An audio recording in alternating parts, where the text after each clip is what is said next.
And here's to us. Hey guys, welcome to the James Bond Show. Okay, now who says I can't get big names onto my show? We just had Richard Keeler's Jaws. Back from the dead, baby. Okay, that was me in a mask, but hey, like you would have known if I didn't tell you. Okay, guys, so welcome back. I'm Krazy Kajeevie, your host with no fears, limits, or substitutes, and I am back with the James Bond Show.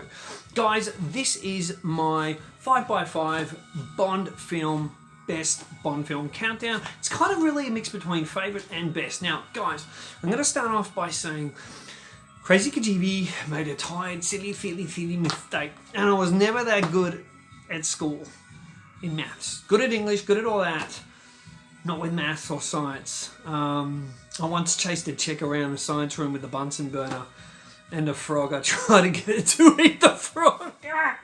Okay, so anyway, hey, but I did excel at everything else creative. But there you go. Okay. Ooh, it's a French frog. You want to eat it? Ooh. All right, guys. So what I did is I actually gave you one film free last video. I gave you 6 Bond films. So I did 6. I did Diamonds Are Forever 25, Die Another Day 24, Quantum of Solace 23, 22 Thunderball, 21 Skyfall. That is 5, and I went to number 20 Spectre. So today, I'm sorry guys, I'm only going to give you 4 films because, well, I'm a douchebag and I'm mugged up. So sorry guys, you get ripped off today. But hey, you got a bonus last one. Now, if you haven't checked out the, well, technically the 25 to, what was it, 20? The video's there. Go check it out before you go through these ones and watch this video. Okay. Also, what I want to do, guys, is I want to sincerely say I am loving doing the James Bond Show. And in life, with me, what I want, what I really want, what I really want, I want a Spice Girl. Okay.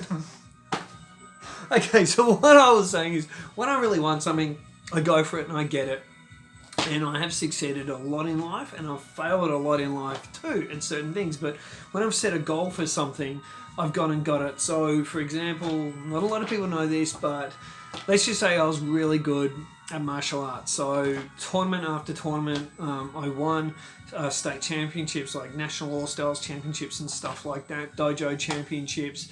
Fighting was always just something that I loved, and I looked at it on a very technical aspect, especially point scoring and how to get points and reading people. So, you know, reading other fighters and watching them. So that was something I excelled at because I put my mind to it to be the best at what I could be. And, you know, in my time of doing it, I probably, really was. Also, filmmaking, I've won awards and all that, film festivals, placed in a fair few film festivals as well. So I've done well with things, but my goal, as I said in a video recently, is to take James Bond Show to the #1 James Bond show on YouTube. And it will happen. It's going to go to a point where people are going to be coming on here and going, wow, like especially when all the new format happens, because it's going to be about entertainment. And, you know, I've got people like, if I remember your name correctly, Marcus Ibanez, or Mark Ibanez, I'm going to call you Mark for short. Even if it is Mark for short. Thank you so much for your lovely message. I mistakenly thought he was a new subscriber in the comments the other day. And he said, I've been a fan of the James Bond Show since June last year. And, you know, I hate arrogance and conceitedness, so I don't consider people my fans. But when someone says that and I've been a fan of your show, I gotta admit, it feels really good and it's quite touching. And you guys are loving it, and you're loving the fact, like I've said before, that this is unwoke. It's real. And it's the only James Bond show like it. It's the only one where someone sits here, talks to you like a buddy, talks to you like a fellow Bond fan. I don't need all the flashy stuff, not at the moment. And just talks about James Bond and is prepared to defend Bond, and you're not going to get woke bullshit from me. So I'm just not into it. I'm going to defend the character you love, and I don't care if certain people don't like it. It's about defending Bond and being real. So thank you so much. And please, guys, I do ask a favour. I want to get to 1,000 subs pretty quickly. So what I ask you to do is not to ignore this, not to go, oh, do it later, oh, it's too difficult. It's so simple, guys. See that share button? Even right now, if you just do it now, and then you just come back to the video, hit share, you'll see Messenger come up. And come on, you've all got Messenger on Facebook. Tap share, you see Messenger, hit Messenger, you go into Messenger and it says write a message. You can write, hey buddy, check this. You may not even really be into James Bond, but this show is really funny and cool. And then you can send it to all your friends. And if you just send it to all your friends on Facebook, friends, family, and ask them to subscribe, that would be so good. And come along with us, the #1 James Bond show on YouTube. Okay, guys, now I better get into this because I jabber too much. Okay, so I'm going to get right into it. Number 19, The World Is Not Enough. Now, here on in, I actually love all these James Bond films. They're great, but I'm doing a countdown, so someone's got to be at number 19. And what I do, if I have two films that I see very similar, very close, I say to myself, okay, Krazy, what film would you sit down and watch first? So that one just edges out the other one. So at number 19, I have got The World Is Not Enough. Now, it's a bit high back on the list because people say, and I know the channels and the people who say it, and I can literally quote them, they go on about, this is easily Brosnan's best performance. Okay, these people do not know a thing about direction and acting. This is not Pierce Brosnan's best performance. This is actually his most awkward. Is he fantastic in certain scenes? For example, the PTS. He's, like talking about, well, my hidden assets and the scene where he gets a gun. Yeah, he's great there. He's really good. But the problem with Pierce Brosnan is he overacts, and that's because he was lost. He was lost in the role. Now, that doesn't mean you guys can't have him as your favourite Bond. That's fine, great. And if you love The World Is Not Enough, great. I actually find it to be a wonderfully entertaining film. It really is. And I've got it ahead of Skyfall and ahead of Spectre. I've got it ahead of Quantum of Solace and Diamonds Are Forever. It's not hard to do that one, but because it's an entertaining film. There's great set pieces. The caviar scene with the big helicopter and the Z8, wow. The opening PTS, I love it. I get a laugh every time when Bond in the Q-boat spins around and hoses the parking inspectors. And I remember seeing it at the cinema. I saw it a few times at the cinema back in '99, and everyone laughed at that. Every time I saw it, everyone laughed. So it's a fantastic film, but Pierce Brosnan overacts. And you went to grab me, my shoulder. Oh, it was embarrassing, that scene, and I think a lot of people know that. John at Haphazard Stuff has even commented on that scene, and he's right, it's just crap. And then Electra King, ooh, it runs in my blood, my family. I mean, because she sounds like Bruce Lee. Oh, you have the soul, you have dishonored my oil pipeline, and my family. It's terrible. Okay, so World Is Not Enough is at number 19. Now, number 18, Tomorrow Never Dies. And I love Tomorrow Never Dies. I really enjoy it. I think Elliot Carver is Elliot, what's his face? Jonathan Pryce. Sorry, got my names mixed up. Jonathan Pryce, I think, is miscast as Elliot Carver. Apparently the role was offered to Anthony Hopkins and he turned it down because of the script. And of course, as we now know, during production there were a lot of script issues and kind of fights on sets, and the director then wasn't talking to the scriptwriter, and because there was just constant script changes daily. But despite all that, you've got a really fast-paced, action-packed Bond film. And a lot of people say there's really no plot. And to me, yeah, they're kind of right. And the plot doesn't make a whole lot of sense, but it's a whole lot of fun.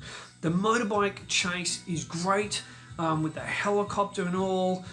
Fantastic. I actually love the halo jump. I wish that went a bit longer, and the whole underwater stuff. I really enjoy that too. I love it anytime Bond pretty much goes underwater. The PTS was fantastic with the missile coming in.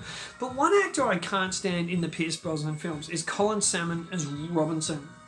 I don't like him. I find him to be a horrible overactor as well. And he was also in the Punisher Warzone film, and even in that, I'm like, this guy can't act. Then I realise it's friggin', it's Robinson, Colin Salmon. So I'm not a big fan of his. I thought the score by David Arnold is fantastic though. But there you go, guys. Tomorrow Never Dies is at number 18. Now, number 17, Man with the Golden Gun. I actually love this film. I really do. I really enjoy The Man with the Golden Gun. It's so much fun. It is so underrated. Yes, Christopher Lee is great. Hervé Villechaise's knick-knack is great. Mary Goodnight, yep, she's fluff. And, you know, I've never really dug her that much. I think Rod Stewart did, if you know what I'm saying. He was dating her. Dug her big time. Okay, he dug her more than an excavator. But anyway, and the score and the theme song. Man with the Golden Gun, people crap on it. I love that theme song. Only a James Bond film could have that theme song. The PTS, yeah, crap, boring. Same as Live and Let Die, crap, boring PTS. And I am going to do a favourites PTS series as well. So quite a lot of these will be like in a 5x5 group. And maybe one with a +1. But anyway, so Man with the Golden Gun and the slide whistle, yeah, I know. I agree, guys. It's crap. On YouTube somewhere you can find it done normally or with the Bond theme. And it was John Barry that did the slide whistle. And what was he thinking? But that stunt is incredible. And some people say this film is boring. Bullshit! Man with the Golden Gun is not boring. We get to see Bond fly an aeroplane. The car chase is fantastic.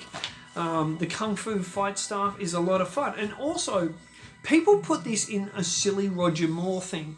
This is not a silly film.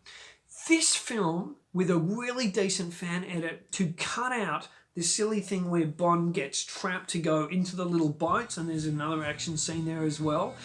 Yes, that's stupid. It makes no sense that Hip is driving off, leaving Bond there, and the girls are screaming out to him. Okay, it's stupid. And that's where the producers make mistakes, stupid mistakes, to get us to areas or get themselves to an area, like to have this action scene, and they put logic out the window. But you take that out and you take some silly things out, just 3 or 4 little things, and you've got a very serious tight film with Roger Moore, I believe, giving one of his best performances when he slaps Maud Adams, you know, Anders slaps her around. I'll do it again. Is that a water pistol? I think it's fantastic. I really, absolutely, I enjoy the film, but I have to have a film at number 17, so it's there. Okay, the last one for tonight, guys, is at number 16 is, and again, you'll see I've got 2 actors' films that are together, kind of in order here, or next to each other, so Live and Let Die. Live and Let Die, I used to hate it. Then I absolutely loved it. I hate it when I was a serious Fleming book fan, which I still am, but the film grew on me, and I've kind of let it slip back lately, but I love the voodoo aspect of Live and Let Die. I think the weakest point in the film, the strongest and weakest point, is Roger Moore. He's strong in the way that he's got such an incredible screen presence. He's so invested in what he's doing, but he's just not tough. There's no menace from him at all. Even when he holds a gun to Rosie Cara, there's not enough menace. The ending also with Mr. Big, Dr. Kananga blowing up, I mean, that's where they should have looked at that, and it was actually the great Derek Meddings that was behind that too. So they've got to go back and look at things like that and go, okay, this is wrong, you know, we've got to fix this. And they didn't.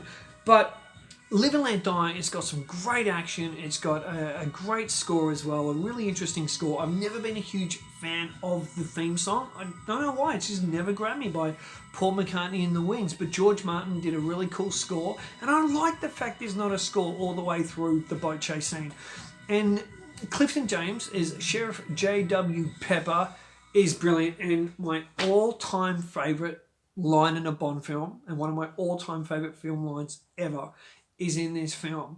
What are you, boy? Some kind of doomsday machine? Wow, that is a pisser. And every time that comes on, I just love it. Oh man, love Sheriff J.W. Pepper. I know some people are like, Sheriff J.W. Pepper. Oh, come on, get a sense of humour, he's great. But the voodoo aspects are really cool. I think Baron Samedi should have been used a lot more, and I think more of the Fleming novel, which is, I can't say if it is or exactly if it's my favourite, because I'm going to be doing a novel favourite countdown, not 5x5, but you know what I mean, a video series on that too. But let's just say Live and Let Die is one of my all-time favourite Ian Fleming novels, so I wish they incorporated a bit more of that into it. So guys, that is all I've got for you for that countdown. I would love to know in the comments below, please take in what I've said here, my reasons and why I've got these films ahead of Skyfall, and I am going to be doing a complete episode all about Skyfall, not a Skyfall review as much, that'll come as well in my review series. It's still ongoing and I've got to do Goldeneye, but I'm going to do a complete exposing Skyfall review and explain to you all why I think Skyfall is not the great film you all think, and that is going to be in depth, in detail, and smack in the middle of your big bold schlopper head if you're a baldy like me. Okay guys, so like, comment, subscribe, please do all that cool stuff, and until next time, keep on bonding and say hi to your mother for me.